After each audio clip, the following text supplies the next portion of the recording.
ರಾಜ್ಯಸಭೆ ಚುನಾವಣೆಯ ದಿನ ವಿಧಾನಸೌಧದಲ್ಲಿ ಪಾಕ್ ಪರ ಘೋಷಣೆ ಕೂಗಿದಂತಹ ವಿಚಾರ. ಇದಕ್ಕೆ ಸಂಬಂಧಪಟ್ಟಂತೆ ಈಗಾಗಲೇ FSL ರಿಪೋರ್ಟ್ ಬಂದಿದೆ. ಇನ್ನೂ FSL ವರದಿ ಬರಬೇಕು ಅಂತ ಹೇಳಿದ್ದಾರೆ ಗೃಹ ಸಚಿವರು. ವರದಿ ಬಂದ ನಂತರ ತಕ್ಷಣವೇ ನಾವು ಕ್ರಮವನ್ನು ಕೈಗೊಳ್ತೀವಿ, ತಪ್ಪಿತಸ್ಥರನ್ನು ಯಾವುದೇ ಕಾರಣಕ್ಕೂ ಕೂಡ ಬಿಡಲ್ಲ ಅಂತ ಮತ್ತೊಮ್ಮೆ ಪುನರುಚ್ಚರಿಸಿದ್ದಾರೆ. ಈವನ್ ಮುಖ್ಯಮಂತ್ರಿಗಳು ಈ ಮಾತನ್ನು ಹೇಳಿದ್ರು, ಗೃಹ ಸಚಿವರು ಈ ಹಿಂದೆ ಈ ಮಾತನ್ನು ಹೇಳಿದ್ರು. FSL ರಿಪೋರ್ಟ್ ಇನ್ನೂ ಬಂದಿಲ್ಲ, ಬಂದ ಮೇಲೆ ಕ್ರಮ ಅಂತ ಹೇಳಿದ್ದಾರೆ.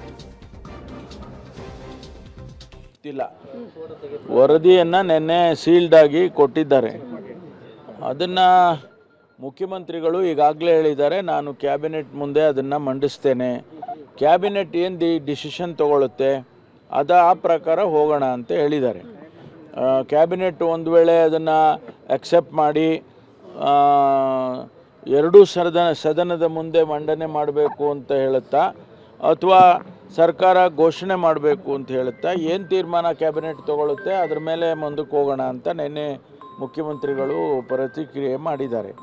ಹಾಗಾಗಿ ಅದಕ್ಕೆ ಕಾಯ್ದು ನೋಡೋಣ. ಯಾಕೆಂದರೆ ಹೊರಗಡೆ ಬರೋವರೆಗೂ ಡೇಟಾ ಹೊರಗಡೆ ಬರೋವರೆಗೂ ಅವರ ರೆಕಮೆಂಡೇಷನ್ಸು ಹೊರಗಡೆ ಬರೋವರೆಗೂ ನಾವೇನನ್ನು ಕೂಡ ಹೇಳೋದಕ್ಕಾಗೋದಿಲ್ಲ. ಇವೆಲ್ಲ ಸ್ಪೆಕ್ಯುಲೇಷನ್ ಆಗುತ್ತೆ.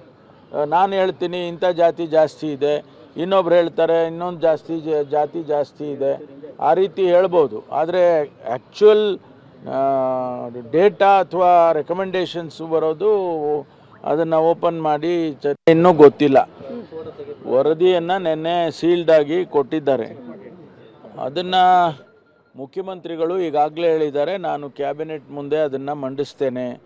ಕ್ಯಾಬಿನೆಟ್ ಏನು ಡಿಸಿಷನ್ ತಗೊಳ್ಳುತ್ತೆ ಆ ಪ್ರಕಾರ ಹೋಗೋಣ ಅಂತ ಹೇಳಿದ್ದಾರೆ. ಕ್ಯಾಬಿನೆಟ್ ಒಂದು ವೇಳೆ ಅದನ್ನು ಅಕ್ಸೆಪ್ಟ್ ಮಾಡಿ ಈಗಾಗಲೇ 7 ಜನರನ್ನ, ಈಗ ಪರಮೇಶ್ವರ್ ಅವರು ಮಾತನಾಡ್ತಾ ಇರ್ತಕ್ಕಂಥದ್ದು ಜಾತಿ ಜನಗಣತಿ ವಿಚಾರಕ್ಕೆ ಸಂಬಂಧಪಟ್ಟಂತೆ. ಬಟ್ ಅವರು ಪಾಕಿಸ್ತಾನ ಪರ ಘೋಷಣೆ ಕೂಗಿದ ವಿಚಾರಕ್ಕೆ ಸಂಬಂಧಪಟ್ಟಂತೆ FSL ರಿಪೋರ್ಟ್ ಇನ್ನೂ ಬಂದಿಲ್ಲ, ಇನ್ನೂ FSL ವರದಿ ಬರಬೇಕು, ಬಂದ ನಂತರ ಮುಲಾಜಿಲ್ದೆ ತಪ್ಪಿತಸ್ಥರ ವಿರುದ್ಧ ಕ್ರಮ ಕೈಗೊಳ್ತೀವಿ ಅಂತ ಹೇಳಿದ್ದಾರೆ. ಏನು ಅದು ಪಾಕಿಸ್ತಾನ್ ಜಿಂದಾಬಾದ್ ಅಂತ ಕೂಗಿರೋದು ನಿಜ ಅಂತ FSL ರಿಪೋರ್ಟಲ್ಲಿ ಬಂದರೆ ನಾವು ಅವ್ರ ವಿರುದ್ಧ ಕ್ರಮ ತಗೋತೀವಿ. ಈಗಾಗಲೇ 7 ಜನರನ್ನ ಏನೋ ಕರೆದು ವಿಚಾರಣೆ ಮಾಡಿದ್ದೀವಿ, ಧ್ವನಿ ಪರೀಕ್ಷೆಯನ್ನು ಮಾಡಿಸಿದ್ದೀವಿ ಅಂತೆಲ್ಲ ಹೇಳಿದ್ದಾರೆ. ಬಟ್ ಅದು ನೋಡೋಣ ಯಾವ ರೀತಿ ಅದು ಮುಂದೆ ಇದಾಗುತ್ತೆ ಅಂತ. ಈಗಾಗಲೇ ಅಶೋಕ್ ಅವರು ಇವತ್ತು ಕೂಡ ಟ್ವೀಟ್ ಮಾಡಿ ಆಗ್ರಹಿಸಿದ್ದಾರೆ, ನೀವೇನು FSL ರಿಪೋರ್ಟನ್ನು ಬಹಿರಂಗ ಮಾಡ್ತೀರಾ ಇಲ್ವಾ ಅಂತ.